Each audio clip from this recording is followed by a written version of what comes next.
So welcome to the next, or the current, or the whatever, the Making Excuses podcast. I feel like I'm making an excuse for that intro, but I'm not going to change it. That was my excuse. I'm sorry, I'm apologising right now, but I'm joined by Trevor, and I'm also joined by Grant. And now, Trevor, you know Grant more well.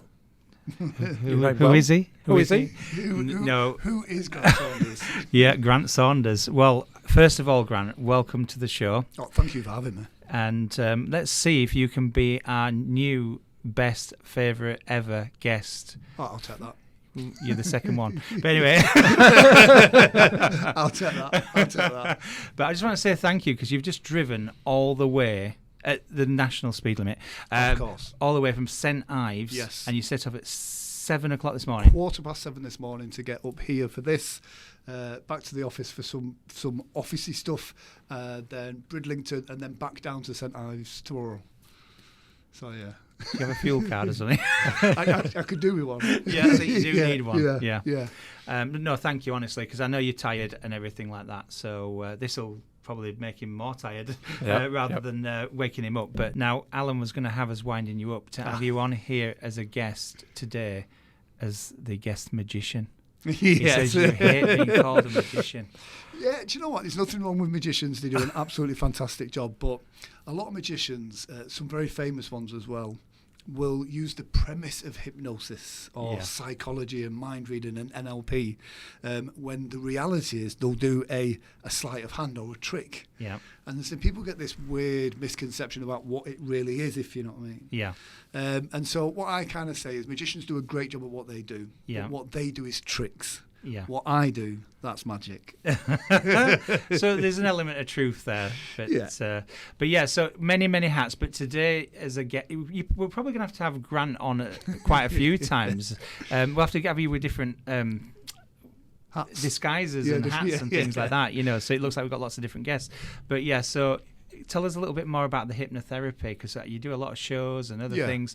What made you even consider that to start with? Where did it start from? It's weird. My mum was very much into hypnotherapy. She was a therapist, but I swore I would never get into the kind of the therapy world.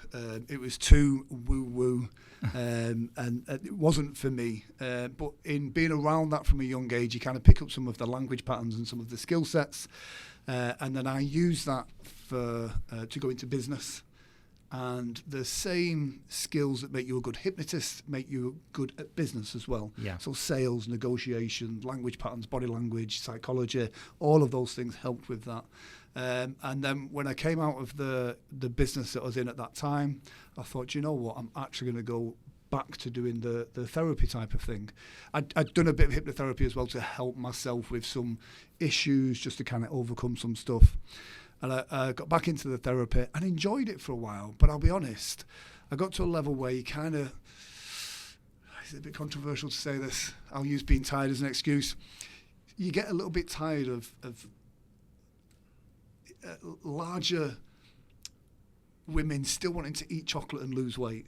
And so a lot of them would come in with the same issue. And for me, it was kind of like, it got a bit stale. And so I wanted to change that a little bit. But at the time, I had this terrible fear of public speaking. So I thought for me to kind of, rather than doing one-to-one clients and getting bored with it, I wanted to see kind of therapy from the stage or do bigger stuff. Yeah. But with a fear of public speaking, I couldn't do that.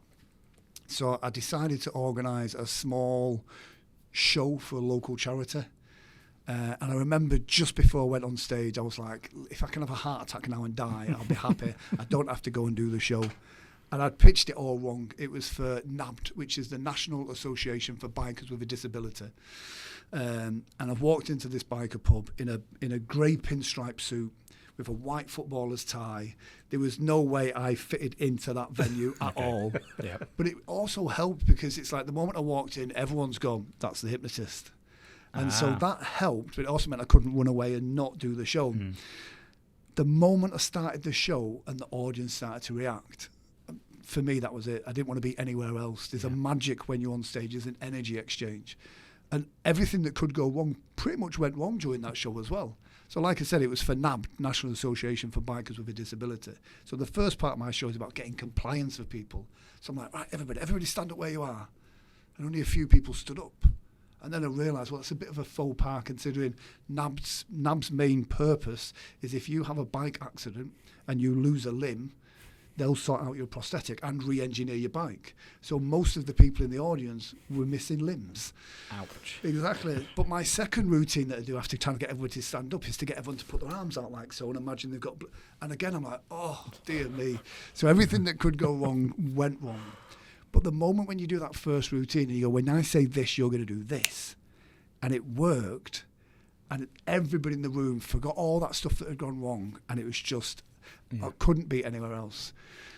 I'd like to say I got over my fear of public speaking. Absolutely not. Still have it. But I use that energy in order to be more dynamic on stage. Yeah. Before every single show now, I'm still like waiting for that heart attack so I don't have to do the show. But the moment I go out there and say hello, I know that's the place where I want to be. Yeah. There's no better feeling in the world. You do realise that both me and Julian was really concerned when you clicked. I'm a chicken. I'm a chicken. I'm a chicken. I had to look at Julian then for a second to see he was acting all normal. I was also going to crack a joke, but you was mid-flow and I wanted to leave you to it when you said about hypnotherapy being really good for business. Yes. And I was thinking... Do you mean like when you're negotiating something and basically, just sign? I can't even click my finger like you did, but it's it literally like you was manipulating people into agreeing business with you or something like that. It was only a joke because I know you would be above board and everything. But it's one of those weird things. Like manipulation is such a strong word. Yes. But then when you think, when you add salt to your food, you're manipulating your food. Yeah. But you're manipulating it for the better. Yeah. So when someone has a fear of flying or psychological money blocks, which you get a lot in business of self-sabotage, if you can manipulate them in a positive way, then that's a good thing. But there's lots of ways you can use hypnosis, language patterns to gain rapport. Yeah. And I think if it's done in a win-win situation, then it's a win-win. Yeah. But yeah, me and Julian are going to check our bank account to see if we've signed up for any direct debits. It's all been recorded, so any sort of sleight of hand. You probably heard all these jokes before, though, probably, I'm assuming. Yes, but it's one of those... People are fascinated by hypnosis. I've been doing it 20 years, and it still fascinates me. Yeah. The way people respond to suggestions. But it's more fun for me sometimes when people don't know I'm a hypnotist. Yeah. Because then you can have fun with people, and again in a positive way, but you can manipulate them and have influence without them knowing it. So I want to be nosy now. So I've seen you on stage. You obviously do a lot of recording and film things and stuff like that. And I've noticed that you'll pick audience members. Is it that you cherry picking people that you're thinking they've gone under a little bit, or how does it work? Because could you technically have the entire audience at your beck and call, or is it some people less susceptible to it than others? Sorry to be too nosy about no, it's absolutely. It's like asking a magician how he did the trick. The trick is there's no trick. Yeah. So what you're going to think of is on stage, it's sometimes you get a challenge. People will come up there and go, right, go on and hypnotise me. I'm going to show I'm too strong-minded. And it's like, you can hypnotise them. Yeah. But it's not very entertaining for the crowd. No. And so when you're kind of picking the people, I want on stage, I want someone that's a good talker. I want someone that's a good mover. I want someone that's a dancer. Once you've got those characters, you know you've got a good show. What you don't want is, because some people do it, they go into hypnosis and they've got very stressful jobs, they've got a very stressful life, they suddenly go to this place where they feel really calm and they just want to stay there and be calm. They don't want to be dancing around and doing stuff, which is great for them. For me as a performer, it looks terrible. So I want people that are good performers. And again, it's not necessarily extroverts. People think, oh, you want people that are extroverted because they're going to perform. The best people are introverts. Yeah. Because you put them up on that stage and all of a sudden they're allowed to be an extrovert. And it really does. It's nice to see someone going from really shy to being the world's best ballerina in the space of a couple of minutes. So you're picking the people that are going to be the best entertainers as well. Yeah. As I'm trying to think, what has been your best performance where something went so much more than expected. So it's a venue that I do every Sunday. I've done it for the last 12 years. Yes. Which, again, there's a challenge in doing that. So when you're at the same venue every week for 12 years, you've got to change the show up a lot. So at that particular venue, I'll always put a tweet out or an Instagram post and go, what do you want them to do tonight? And I'll try and add just random, almost like improv to the show.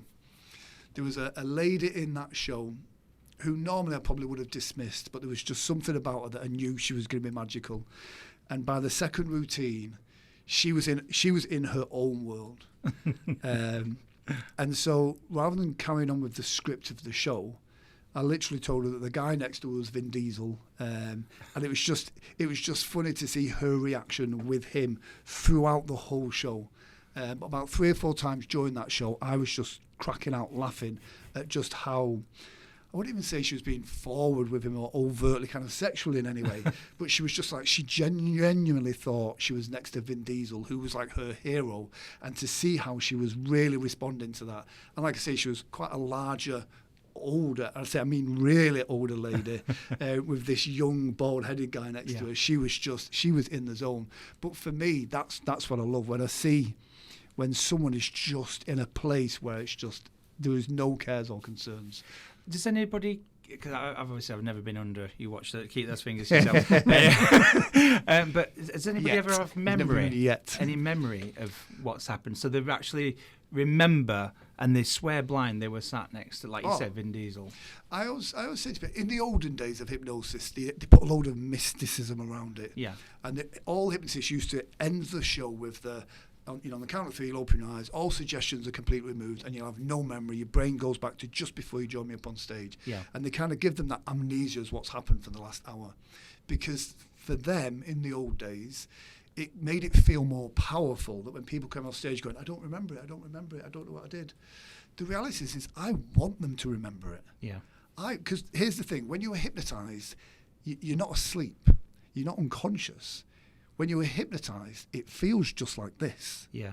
And that's the thing. Most people on stage, that first routine, I tell them to keep their eyes closed. Yeah. And I do that because I don't want them to think they're not hypnotised before they're hypnotised. And what happens is most people are sat there with their eyes closed, and in their mind they're going, I'm not really hypnotised. And you see them breathe, you see a sigh of relief, and I always look for the shoulders, they kind of go, they're so relieved because they're safe, they're not hypnotised. Yeah. That's the moment they get hypnotised. And I say, on the count of 3, you'll open your eyes, you'll believe your shoe is a new Nokia shoe phone or the new Apple shoe phone. When the phone rings, you'll have an overwhelming desire to answer it as quickly as you can because you're expecting a very important phone call. They're sat there thinking, I'm not going to do that. I've been playing along up until now, but I am not going to do that. And you go 3, 2, 1, eyes open, wide awake, and they open eyes, and they look at me as if to go, it's not working, mate. And then you go, just hang on a second, and I'll go take a sip of water. And that's just that. I just want to give them a bit of time to let it sink in, and then the cue is fired, which is the sound of a mobile phone ringing, and you see them going, "It's not working." And they have to answer it as quickly as they can, and it's an automatic response. And I love to speak to them afterwards, because most people say the same thing. They go, "I knew everything that was going on. I just couldn't help myself." Yeah. When you said that happened, the moment that happened, I had to respond as if it was true. Yeah. And that's it. People see it on stage and think, it's this weird, mysterious and magical thing. But then think about when you hear a song on the radio you've not heard for years, it takes you straight back to that memory. Yeah, it does, yeah. Or if you drive in your car, which is something we all do unconsciously, you're driving your car, if the car in front slams on the brakes, if you had to think about that process, he's applied his brakes, he's decelerating very quickly, I need to apply my brakes, I'll take this foot, press on the brake there, slow, all these things. It takes too long to process. Yeah. You do it automatically. They slam on the brakes, you slam on the brakes. That's hypnosis. When you tie your shoelaces, I reckon it probably would take you longer to explain to me how to tie shoelaces than for you to just do it. Yeah. That's hypnosis. It's something that you do unconsciously. So a smoker that says, right, that's it, I'm never going to smoke again. Then the adverts come on at Coronation Street, that's the trigger. Yeah. And then they automatically reach down and light a cigarette. Yeah. Someone that has a fear or a phobia, the trigger happens, and then they follow it automatically. All of that's hypnosis. So we all get hypnotised about 7 times a day, naturally. Without us even realising it. Yeah. I can keep seeing Julian looking at me to see if I'm about to change into Vin Diesel. And also he's worried sick about the mobile phone ringing, so then he grabs his shoe. I've already kicked him off. I'm ready for a call. I'm ready for a call. Clicking. There's been a lot of thumb clicking. It's one of the weird things as a hypnotist, especially I was at an event the other day, but it wasn't a hypnosis, it was like a business networking thing. I had this jacket on as well, actually. It was quite funny because the person was talking to, they go, "Oh, what do you do then for work?" And there's a moment, I always kind of have this moment, I'm like, what do you think I do? And he's gone, "Oh, no. He says, do you work in IT or HR? Why do you think that? He went, "The jacket." I went, "I don't know, I'm actually a hypnotist." But the moment you mention you're a hypnotist, people's guard just goes, poof. Yeah. It's straight up. So, but I love that sometimes. You'd have to be really good at reading people's body language as well prior to even doing anything, wouldn't you? Again, that's what a lot of hypnosis is. Yeah. So you'll see me. We don't move. We don't move. Just sit dead still. I have a friend in Vegas, Bob Martin. Bob's a great conversational hypnotist. Yeah. But literally, he scares other hypnotists. So if you're in Bob's presence, you don't move. Because if you blink, he'll be like, that's right. And you're like, don't do it. But that's the same in any interaction. So in life, when we're having a conversation with someone, a lot of the times we're just waiting for when we can make it about us and interrupt. If you can then actively listen and talk or speak with that person, wanting to get more out of them, you get so much a deeper rapport. It's the same in hypnosis. Yeah. You know, I greet people on stage, I shake their hand, I sit them down. But when I'm doing that, that's all calibrating them along the way. When I shake their hand, I'm doing it because I'll shake your hand now, but I'm not going to do it. Don't think of it. I can see the blood draining from his face. Go on, Trevor. But I mean, a handshake's a completely natural thing. But when you shake someone's hand, that's exactly what I'm looking for. Yeah. So I'm looking for whether it's a relaxed movement, whether there's some tension there. I'm feeling whether the palm's sweaty or not. Yeah. If I get a sweaty palm, I don't need to do anything to them. I can tap them on the forehead, they're going to go out. Because their anxiety and fear is so high about getting hypnotised. Yeah. But if you shake the hand and there's a resistance there, you know that everything you ask them to do, they're going to resist. So it's going to be more of a challenge. Yeah. So when I'm sitting them down, I'm looking for that. And when I'm sitting them down, I'm looking for who's looking at the person next to them. A lot of people think hypnosis is about, I see you use the eye strain method because you get them to look up and 45 degrees. It's not. I'll go sit there and look at that light. And I do that for the only purposes. I'm looking for the people that look at the light. Don't look at the light. Don't look at the light. I'm looking at the person that looks up, but then I'm looking for the person that when they think I'm not looking, looks away like that, looks away because they're trying not to be hypnotised. Yeah. And I know in a show environment, I don't want that. The other thing as well is you talk about people's blink rate. And then you look for who blinks when you say it. The horrible thing is, I'm looking directly at Grant, and right behind him there's a giant red live light, and I've just looked at it. Oh my God, what am I supposed to do now? Do I answer my shoe? Hey, Vin. You didn't get it. You didn't get it. That was a good witty joke, that. But anyway, so you've told us all the good stuff. Yeah. So has there ever been a time, and I know you've got a lot of experience now, has there ever been a time where something hasn't quite gone to plan and you've managed to spin it back round into, where... sorry to be... Oh, no, but I know it's going to happen at some point.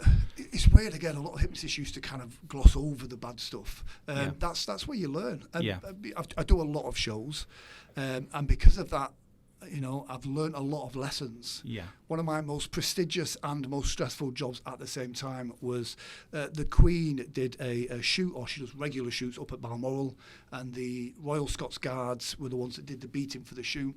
As a thank you to them, she hosted a ball at Balmoral Castle, and I was booked for the entertainment. Wow. A great accolade, super pleased by that. Thought it was really weird, like you get to the gates at Balmoral, there's all the police there, every corner's got an armed guard and everything. Following the escort through, gets there, does the show. Now, it's a weird feeling because as great as all that was, I'm also still conscious when the show's finished. Like, I've got to be in Rotherham the next morning for a wedding fair. Yeah. Right, and literally, I've got a 9.5-hour drive. So when I finish the show, thank you, Your Majesty, but I've got to go. I've got to be in Rotherham. So the show's finished and I've got to get gone. So they all come out with the bagpipes, the drums and everything. And it's like, I have to stay there because they've done this as a thank you. And I'm like, oh, wonderful. They finished. I'm like, right, got to go. Ran out, got the car, pulled it back up along the side door, jumped out. As I've jumped out to run back in, I'm tackled to the floor by armed police.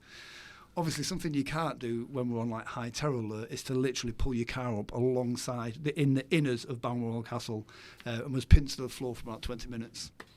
With my wife screaming, thinking I was going to get shot. So that was a great show, but I never got my by royal appointment and never got invited back.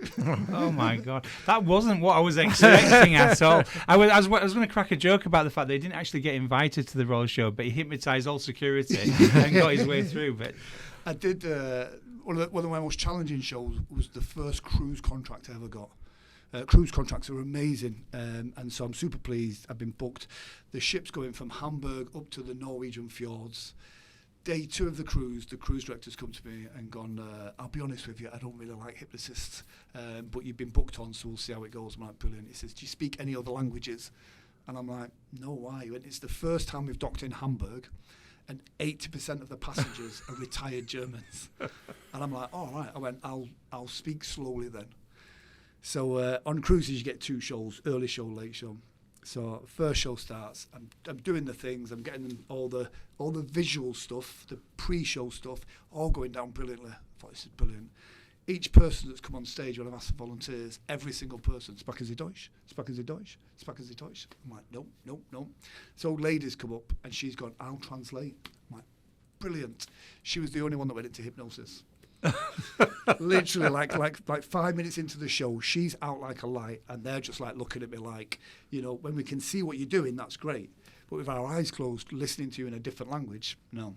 And there's no worse feeling as a performer when you've got a theatre of 2,500 people and it's silent, and all you hear in this, excuse my German accent, and all you hear is in a really dodgy German accent someone go, this is embarrassing. And I'm like, oh no, I'm never going to work again. Oh. But you learn that it didn't matter. At the end of the day, I did a great show on the second show, but it doesn't matter. You can do things and it can go wrong. It's how you recover from that. Yeah. But everything that can happen has happened. Everything.